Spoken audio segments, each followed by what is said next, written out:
আমার নবীর একজন সাহাবী হযরত আমর, তিনি ইসলাম ধর্ম কবুল করার আগে তিনি বলতে লাগলেন, আমি মনস্থ করলাম, মনে মনে খেয়াল করলাম, ইসলাম ধর্ম আমি কবুল করব, রসুলের হাতে গিয়ে আমি কালমা পাঠ করব। হযরত আমর রাদিয়াল্লাহু তাআলা তিনি আমার নবীর কাছে গেলেন, নবীজির কাছে গিয়ে বললেন, ইয়া রাসূলুল্লাহ, ইয়া হাবিবাল্লাহ, আপনি আমাকে আপনার ডান হাত মোবারক দেন, আমি চাই আপনার হাতে হাত রেখে আমি ইসলাম ধর্ম কবুল করব। সুবহানাল্লাহ বলেন না। এই কথা যখন বললেন, আমার নবীর সাথে সাথে ডান হাত বাইর করে দিল। নবী যখন ডান হাত দিল, সাথে সাথে হযরত আমর ইবনে আস তার হাত দেওয়া তো দূরের কথা, সামনে থেকে পিছনে নিয়ে আসলো।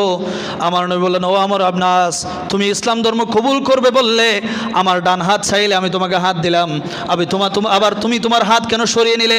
হযরত আমর ইবনে আস বলি, ইয়া রাসূলুল্লাহ, ইয়া হাবিবাল্লাহ, ইসলাম ধর্ম কবুল করব, তার আগে আপনি নবী আমাকে একটা জিনিস সম্পর্কে ওয়াদা দিতে হবে।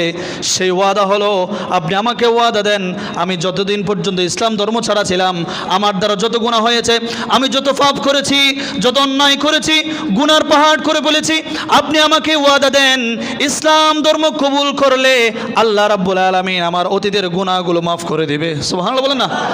আমর ইবনে আস রসুলের কাছে গিয়েছি, ইয়া রাসূল, আমি ইসলাম ধর্ম গ্রহণ করব, আপনার হাতটা দেন।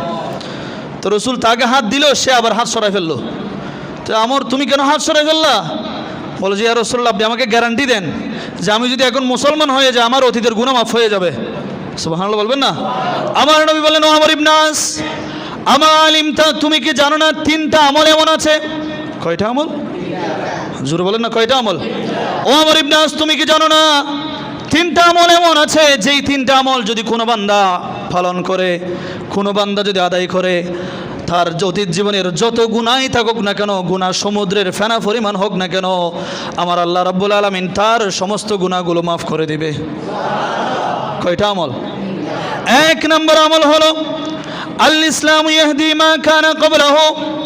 ও আমর ইবনে আস, 3টা আমলের মধ্যে প্রথম নম্বর আমল হলো, কোনো বান্দা যদি অন্য ধর্ম ত্যাগ করে ইসলাম ধর্ম কবুল করে, সেই বান্দা মুসলমান হওয়ার সাথে সাথে, মুখ দিয়ে জবান দিয়ে কালিমা পাঠ করার সাথে সাথে তার অতীতের যত গুনাহ থাকুক, আল্লাহ সমস্ত গুনাহগুলো মাফ করে দেয়। 2 নম্বর হলো আন্নাল হিজরাতা তাহদিবু মা কানা ক্বাবলাহা। আমর ইবনে আস, শোনো, 2 নম্বরে এমন আমল রয়েছে যে আমলের মাধ্যমে জীবনের গুনাহ মাফ হয়। সে আমল হলো, কোন বান্দা যদি আল্লাহ এবং আল্লাহ রসুলের সন্তুষ্টির জন্য হিজরত করে, ওই বান্দার অতীতের যত গুনাহ থাকুক, আল্লাহ রাব্বুল আলামিন সব গুনাহগুলো মাফ করে দেয়। কয়টা গেল? আরেকটা আছে না?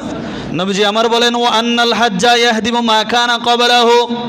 3 নম্বর আমল হলো সেটাই, যদি কোনো বান্দার উপর হজ ফরজ হয়, ওই বান্দা যদি হজ আদায় করে, তার অতীত জীবনের যত গুনাহই থাকুক না কেন, আল্লাহ রাব্বুল আলামিন তার সমস্ত গুনাহগুলো মাফ করে দেয়। তাহলে কয়টা আমল? 1 নাম্বার, যারা হিন্দু ধর্ম ত্যাগ করে, খ্রিস্টান ধর্ম, বৌদ্ধ ধর্ম, এক কথায় বিধর্ম ত্যাগ করে, ইসলাম ধর্মের ছায়াতলে আসবে, যেই দিন, যেই মুহূর্ত থেকে সে মুসলমান হবে, সেই দিন থেকে সে একদম নিষ্পাপ হয়ে যাবে। আর যদি কোনো বান্দা আল্লাহ এবং আল্লাহ রসুলের সন্তুষ্টির জন্য হিজরত করে, ওই বান্দার অতীতের গুনাহ আল্লাহ মাফ করে দিবে।